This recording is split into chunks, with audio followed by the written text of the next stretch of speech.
नमस्कार, हरि निरोगी काया चैनल में आपका स्वागत और अभिनंदन करता हूँ।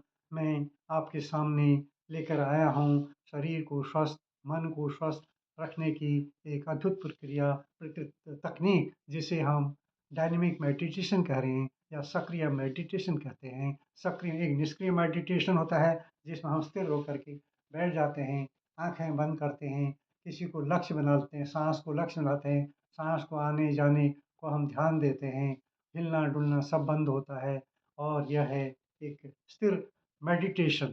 इसकी दूसरा मेडिटेशन है सक्रिय मेडिटेशन। इसमें हमारा शरीर और मन दोनों में हलचल होती है और आँखें बंद करके इसको करते हैं। यह डायनामिक मेडिटेशन कहलाता है। यह योग गुरु ओशो की देन है और जिसे मैंने अपने योग गुरु कुलदीप सिंह जी से सीखा है। यह मेडिटेशन अद्भुत है, अनोखा है। इसमें हमारे शरीर में भी हलचल होती है और इससे हमारा मन भी स्वस्थ होता है। इसको करने का प्रातः समय सूर्योदय जब प्रकृति में लालिमा छाती है, ऊर्जा जागृत होती है, उससे 8 बजे तक इसको अवश्य करना चाहिए और यह 1 घंटे का ये मेडिटेशन होता है। इसको पहले हम करीबन आधे घंटे का ज़रूर करें और धीरे-धीरे इसकी अवधि बढ़ाते जाएँ। इसको हम खड़े होकर के आँखें बंद करके ही करना होता है। यदि कोई ऐसा व्यक्ति है जो पूरे खड़े नहीं हो सकते हैं, तो चौथा और पाँचवाँ चरण वो बैठ के भी कर सकते हैं। तो साथियों आएँ, ये क्या है? ये अद्भुत है। इसके 5 चरण होते हैं। पहले चरण में हम ज़ोर-ज़ोर से साँस को बाहर फेंकते हैं और जब साँस को बाहर फेंकते हैं, तो साँस तो स्वतः ही अंदर जाती है। एक वैक्यूम क्रिएट होता है और यह प्रक्रिया हमारे मन को, हमारे शरीर को चोट करती है। हमारे शरीर के अंदर जो गलत विचार हैं, बाहर निकलते हैं। जो हमने कूड़ा पाल रखा है, उसको बाहर निकालने की प्रक्रिया होती है। दूसरे चरण में हमारे अंदर जो क्रोध, आक्रोश, दुःख, दर्द आदि भरा हुआ है, जिसको हम जो हमारे अंदर एक विकार पैदा कर रहा है, उसको बाहर फेंकना है। मन के अंदर दबा के नहीं रखना है। आप जानते हो, आप कहते भी हो, कभी किसी के अंदर कुछ दुखों का पहाड़ टूट पड़ता है, किसी के घर में अनहोनी हो जाती है, उसको हम रो नहीं पाते, उसको हम रोने दो, उसको अपने गुबार को बाहर करने दो। जब कोई गुस्सा करता है, उससे कहा हम थूक दो। ये क्या है? ये प्रक्रिया है, हम अंदर जो कीचड़ भरा हुआ है, दुःख दर्द है, उसको बाहर फेंकने की प्रक्रिया है। तो इसी प्रक्रिया में हम ज़ोर-ज़ोर से हँसते हैं, चिल्लाते हैं, रोते हैं या नाचते हैं। और तीसरे चरण में या दूसरा चरण हमारे मन और शरीर दोनों पर चोट करता है। तीसरा जो चरण है वो है सर हम हूँ, हूँ की आवाज़ निकालते हैं। हूँ, हूँ की आवाज़ निकालने से हमारे अंदर जो भरा हुआ है कूड़ा हमारे मन मस्तिष्क से हूँ की आवाज़ हमारे मस्तिष्क से निकलती है और यह हमारे मन पर चोट करता है। इससे शरीर में एक अद्भुत ऊर्जा का संचार होता है। चौथा चरण है हमें स्टैच्यू बन करके स्थिर भाव से खड़े हो जाना है, आँखें बंद कर लेनी होती है, साँस पर ध्यान देना होता है। शरीर में कुछ भी आपको सेंसेशन हो रहा है, उस पर ध्यान नहीं देना है, आपको हिलना नहीं है। यह आपका आत्मविश्वास बढ़ाएगा, आपने जो ऊर्जा अर्जित की है, वो शरीर में विलीन होगी। साथियों, अंतिम चरण है उत्सव का। हम नाचते हैं, नाचते हैं उन्मुक्त होकर के नाचते हैं, जैसे भाव विभोर होकर नाचते हैं, यह खुशी का माहौल है। तो साथियों, अब आपको कोई ऑडियो सुनाई देगा, उस ऑडियो में आपको डूबना है और उस प्रक्रिया आपको करना है। हम खड़े हो जाएँ और आपको सुनिए, इसके अंदर जो पीछे ऑडियो है, वो आपको मार्गदर्शन से मिलेगा। द्वारा तुम शरीर की ऊर्जा को जगाते हो। श्वास के आघात प्रत्याघात से तुम शरीर में पड़े हुए ऊर्जा की परतों को सक्रिय करते हो। श्वास के आंदोलन से तुम्हारे शरीर में जो जड़ता छा गई और शक्ति के प्रवाह अवरुद्ध हो गए, उनको तुम तोड़ते हो अवरोधों को, ताकि तुम्हारा पूरा शरीर ऊर्जा की एक ज्वलंत लपट बन जाए। जब ये ऊर्जा की लपट घनी हो जाती तुम्हारे भीतर, तो दूसरे चरण में तुम रेचन करते हो, क्योंकि जैसे ही ऊर्जा प्रवाहित होनी शुरू होती, जो जो ऊर्जा के बीच में बाधा बन रहा है, उसे फेंकने की जरूरत आ जाती, उसे अपने से बाहर फेंकना जरूरी है। तो रेचन करते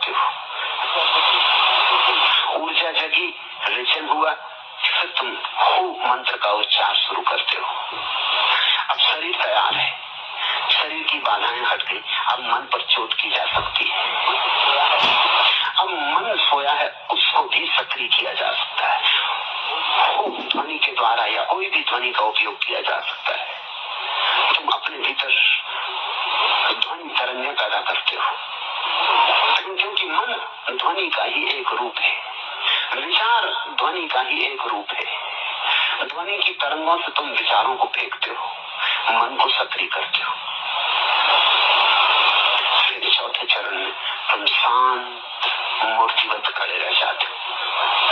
3 चरण केवल तैयारी थे, चौथे चरण में तुम साक्षी मात्र रह जाते हो।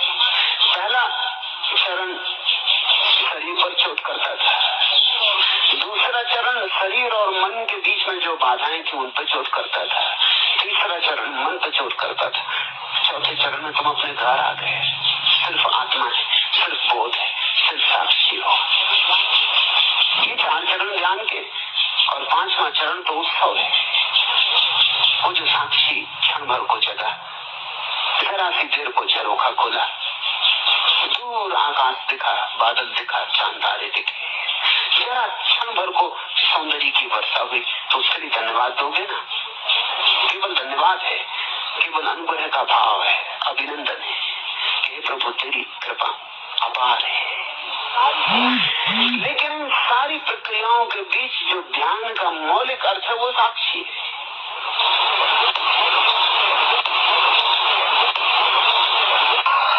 बहुत निकट है नया जीवन, लेकिन थोड़े से कदम भी उठाने के लिए जो कमजोर है उनके लिए कुछ भी नहीं किया जा सकता। मैं इधर आपको बार बार बीच में याद दिलाऊंगा कि जोर से करें। जब मैं याद दिलाऊं तब पूरी ताकत फिर इकट्ठी करके लगा दें।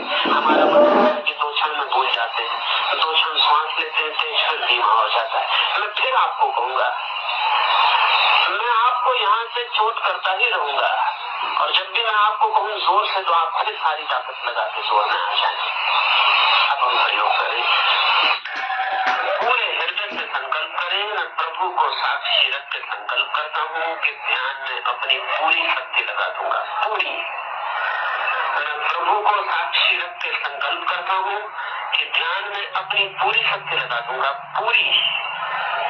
मैं प्रभु को साक्षी रख के संकल्प करता हूँ कि ध्यान में अपनी पूरी शक्ति लगा दूंगा, पूरी।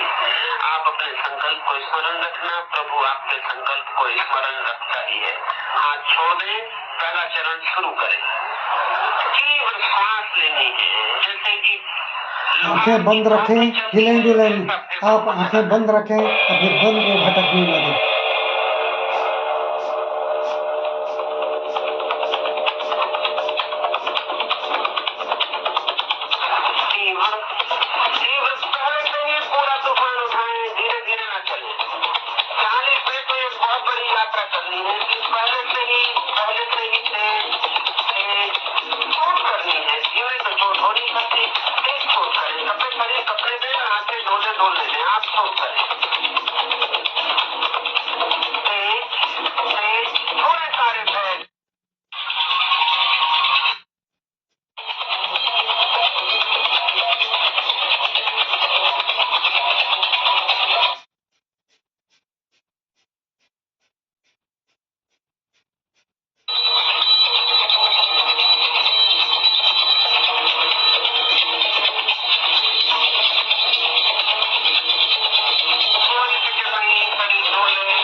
चौथे चरण में प्रवेश करें।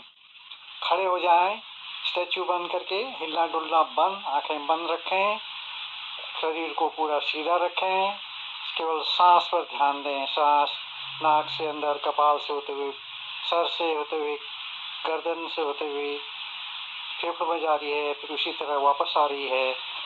सांस पर ही ध्यान देना है। इनहेल एक्सहेल, सांस लेने का कोई विशेष प्रयास नहीं करना है।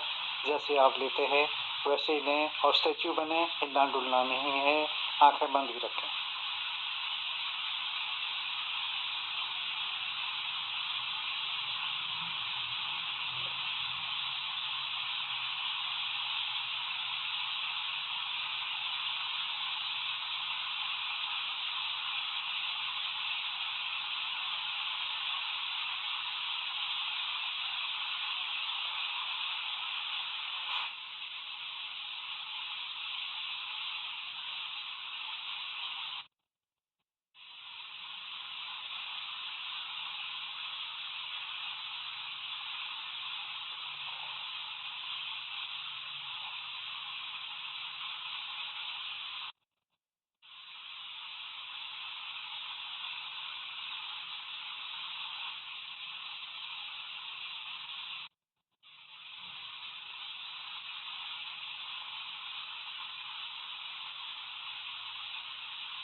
आइए अब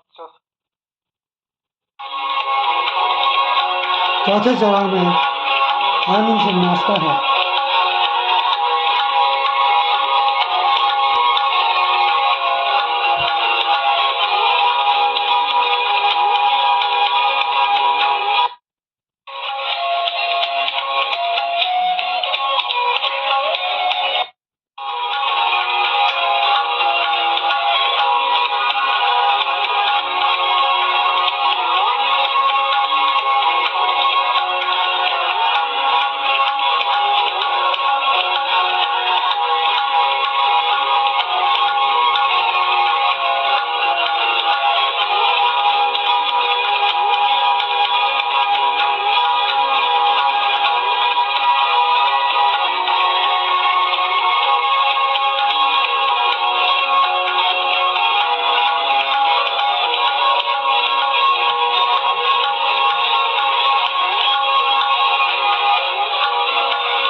जोड़ने परमात्मा के चरणों में स्थिर रख दें, अनुभव करें उसकी अनुकंपा, उसका प्रसाद, धन्यवाद दे दें उसे, कहने दें हृदय की गहराई में प्रभु की अनुकंपा अपार है, प्रभु की अनुकंपा अपार है, प्रभु की अनुकंपा अपार है।